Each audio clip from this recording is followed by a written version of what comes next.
Assalamualaikum hörmətli qərindaşlar. Şərq Türkistan sürgündü hökuməti televiziyasının xəbərlər proqramısını görüşənlərni qızğın qarşı alırıq. Döndə təfsili məzmunlarını diqqətinizə sunumuz. Qırğızstanlıq tonulğan caz muzikant Vikram Rozaxunov Qazaqstanda tutqun qılındı.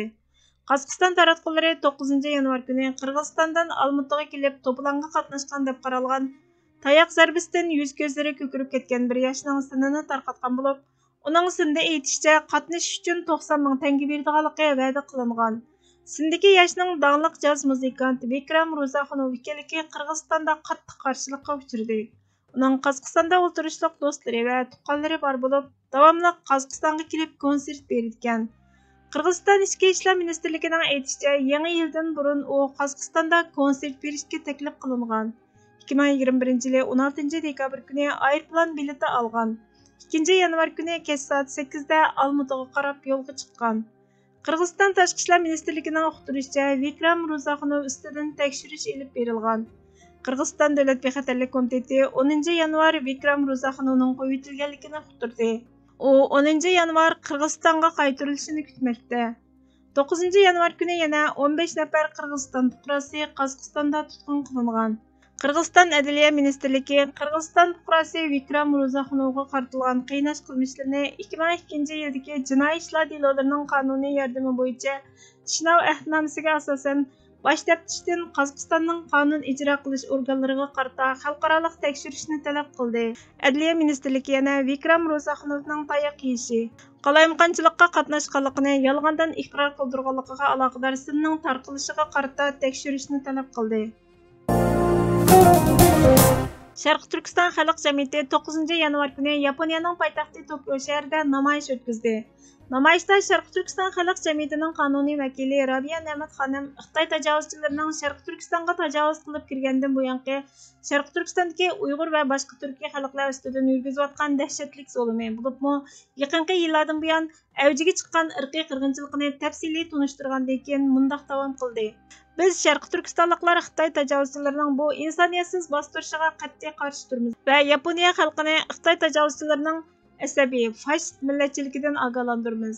Chunki Yaponiya hukumati Xitoy tajovuzchilarining bu vahshiyona jinoyatlarini tezdan tadbir qo'llanib to'xtatmasa yoki Şərq Türkiston xalqini qutqiza olmasa, yiroq bo'lmagan kelgusida tajovuzchilikni Osiyoga, undan keyin G'arb dunyosiga kengaytirishi mumkin. Şərq Türkiston xalqi tarixdan buyon tinchlikni so'ydigan, insoniyatni so'ydigan, madaniyatlik, oq ko'ngil xalq. Shundaqla tarixdagi xalqaroning siyosiy qaroriga hurmat qilib, tinch yashab kelgan xalq. Afsus, Xitoy tajovuzchilari asli zamin egalari bo'lgan Şərq Türkiston xalqini yo'qotish uchun masalani o'zi paydo qilib, begunoh xalqlarga inson tasavvur qilg'isiz zulmlarni qilyotidi. Xitoy tajovuzchilarining bu jinoyatlari Birlashgan Davlatlar Tashkilotining 1948 yili imzolagan irqiy qirg'inchilikning oldini olish va jazolash ahdnomasining 2-moddasiga asosan irqiy qirg'inchilikqa kiradi. Biz Yaponiya hukumatidan dunyodagi yuksak demokratiyani qo'g'duvchi davlatlarning biri bo'lish bilan adolatga ega chiqishini va Şərq Türkiston xalqining demokratik haq-huquqlarini qo'g'dishini, irqiy qirg'inchilikni to'xtatish uchun tadbir olishini, Xitoy tajovuzchilarining Şərq Türkiston xalqiga ilib berayotgan bu vahshiyona jinoyatlarni irqiy qirg'inchilik deb e'tirof qilishini, Şərq Türkistonni Xitoy tajovuzchilari tomonidan ishg'ol qilingan davlat deb tanishini, shundaqla Xitoyda o'tkazilish oldida turgan Olimpik tanarkat musobaqasini boykot qilish va chet ellarda yashayotgan Şərq Türkistonliklarning nupus masalasini hal qilib, davlatinglarga qabul qilishinglarni talab qilamiz. Oxirida biz shundoq keskin xitob qilamizki, Şərq Türkiston masalasi tarixda xalqaro masala bo'lganiga o'xshash, bugunmi xalqaro masaladir. Bu hargizmi Xitoy tajovuzchilarining davlat xizmatchilaridan tashkillangan atalmish da'vogarlari aytgandek, Xitoy tajovuzchilarining ichki masalasi emas. Xitoy tajovuzchilarining ma'hum da'vogarlari Şərq Türkiston xalqini siyosiy jihatdan qoralash va Şərq Türkiston xalqining mustaqillik irodasiga buzg'unchilik qilishni davomlashtirmoqda. Biz ham bu kishilarning qilmishlarini qat'iy inkor qilamiz. Shuningdek, Yaponiya hukumatining tarixiy isbotlarga hurmat qilib, adolat va haqqoniyat tarafda turib, Xitoy tajovuzchilarining Şərq Türkistonda olib berayotgan irqiy qirg'inchiligini va tajovuzchilikni oxirlashtirish uchun kuch chiqarishini o'tinamiz.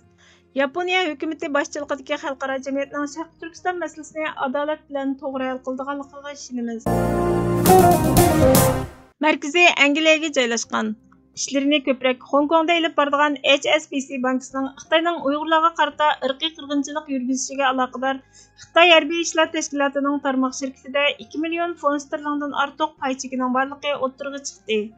İngiliz bankasının Xinjiang Tianyi ximiyevi plastik şirketida 2 million 200 ming fond sterling pay cheki bor bo'lib, şirketning bosh shirkati Xinjiang Tianyi guruhi Amerika hukumati tomonidan qora tizimlikka kirgizilgan Xitoyning Sharqi Turkistondagi irqiy qirg'inchilik yurgizishiga yaqindan hamkorlashayotgan harbiy va iqtisodiy shirkat. Banka ayni vaqtda Hong Kongning davlat bexatarlik qonunini qo'llagan. Yerlik soqchilarning qo'mondonligida Hong Kongdagi demokratiya qo'llovchilarining hisobotini to'g'ritish uchun harakat qilgan ekan. Mustaqillik Sharqi Turkiston xalqining voz kechmas irodasi, tavranmay mangadigan yo'li. Sharqi Turkiston xalqi azaldan hur yashash istikidan voz kechib boqmadi. Ular bu yo'lda nima zarur tepilsa, shuni pido qildi. Bu toki Sharqi Turkiston mustaqil bo'lguncha davomlashadi. Sharqi Turkiston xalqi abdul abad hurlikni, izzat obro'yini qo'g'dash uchun kurash qiladi. Bu ko'rinishlar 1992-yili Amerikadagi Sharqi Turkistonliklarning Xitoyning ishg'oliyatiga qarshi turish, Sharqi Turkistonning mustaqilligini asliga keltirish uchun xalqaro jamiyatdan yordam so'rash maqsadida qilgan namoyishidan parchalar. Sharqi Turkiston mustaqillik davosida o'chmas iz qoldirgan. Millatimizning tarixi va adabiyotini tuntish uchun nasl qo'shgan marhuma Zaynura Iso xonim 8 yanvar shanba kuni kasal sababi bilan bu dunyo bilan vidolashdi. Yakshanba kuni Istanbul Üsküdar Shakirin masjidida namoz tushirilib, yerlikida qo'yildi. Marhuma hayotida Mahmud Qashqari, Yusuf Xos Hojib qatorliq kitoblarni turkchaga tarjim qilgan, nurg'ulg'an inqilobiy she'rlarni yozgan, mustaqillik davosini xalqaro anglatgan, Türk dunyosidagi 100 mashhur yozuvchi qatoridan o'rin olgan vatanparvar shoir ham tarjimon edi.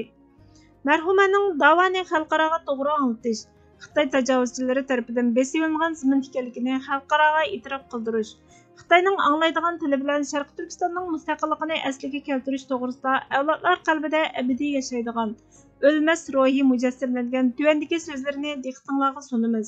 Bütün konsolosliklarga bildire taqatdik. Xitoy xalqimiz munda qirib ketib bardi. Xitoyning anglagan tilidan yordam beringlar. Xitoy gapdan anglamaydi. Nimadan anglasa, onundan yordam beringlar bizga. Dedik, konsulxonlarga mayli Germanning, mayli Japonning, mayli İsrailning bo'lsin, hammasi yaxshi qarshildi bizni. Allohga shukr. Demak, dunyoda insonlik bor ekan. Ezilganlarga istaşlik qildiganlar bor ekan. Yeter ki biz davamızı kanuni organlarga to'g'ri ip barayli. Derdimizni to'g'ri anlatayli. Vatanda nurg'un inson shehid oldu. Ularning yuragida mustaqillik arzusi qoldi. Xitoydan qutulish arzusi qoldi. Shu arzuni meyaga, hör dünyadagi Uyg'urlar to'g'ri anlatayli, to'g'ri tarjima qilayli. Turkiyaninki boshbaqoni Birleşik Devletler'e bizninki derdimizni anlattı. Soykırım bo'layotir Türkistan'da deb anlattı. Xitoy dedi, bu mening ichki ishim, aralashma. Qarshısida biz nima qilishimiz kerak? Bu Xitoyning ichki ishi emas. Biz ayrim davlatdik.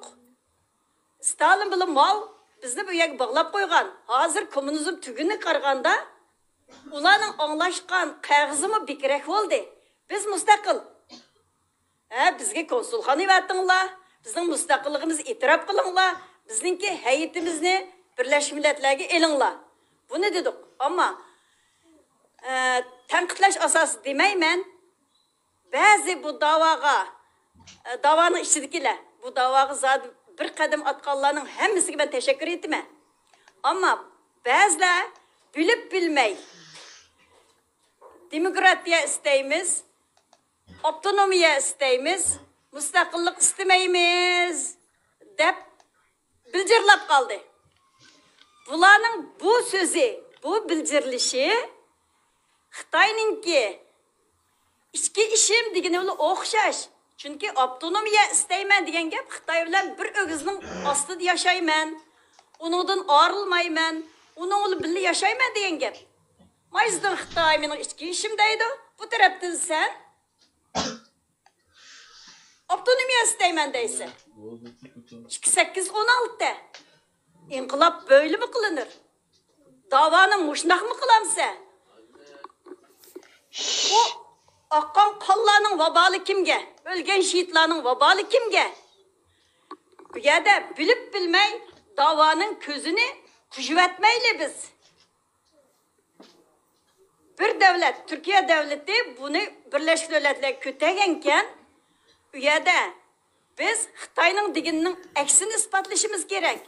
Xitoyni do'st tutishga haqqimiz yo'q. Bu davaning ko'zini qujvatishga hech kimning haqqi yo'q.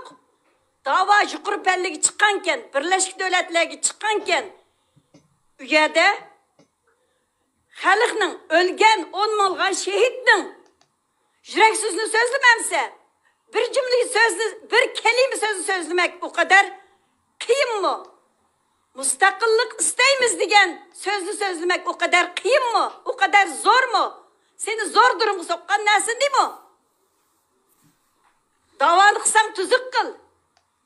Xalqning 10 milyon şehitlarning turmalarda azob chekayotgan insonlarimizning 60 yıldan kul bulup, izilip, yencilip, zulüm görgen, horlangan insanların yürügideki bir kelime sözünü neymiş ki sözleyemeysen Birleşik Devletler'de, neymiş ki Xitay'ını rast çıkılıp, başkalarını yalgan çıkıp koysa, bu davanın iki gözlü kuşvetiş emez mi? Bunun için biz göz aldığımızda kıldığan iş, bütün insani hak hukukumuzu kullanışını bileyli. Halkaralık, büyük teşkilatlarga erzimizni berayli. Bazılar bilmey, Xitayning ichki ishim degani do'stlar tishpaganlar, do'stlar tishpamisin. Hammamiz bir og'izdan Doğu Türkistanni, Sharq Türkistanni mustaqil qilish uchun harakatlanayli. Ahlimiz valla, ahlimizni o'tirib qo'yayli. Fikrimiz valla, fikrimizni o'tirib qo'yayli. Yürgümüz valla, yürgümüzde oturup koyaylı. Sharq Turkiston xalqining azali va abadiy mangadigan yo'li Sharq Turkistonning mustaqillik yo'li. Şehitlerimiz ölmeydi. Ular abadiy biz bilan birga. Ular tillarda doston bo'ladi. Tarixning qimmatli sahifalariga yoziladi. Allohdan marhuma Zaynura Ayso xonimga rahmat va marhamat tilaymiz. Hurmatli ko'ruvchilar, xabarlarimizni ko'ngil uchun ko'p rahmat. Kelar qitimli programmamiz ko'rishguncha Allohga omonat bo'lgaysizlar.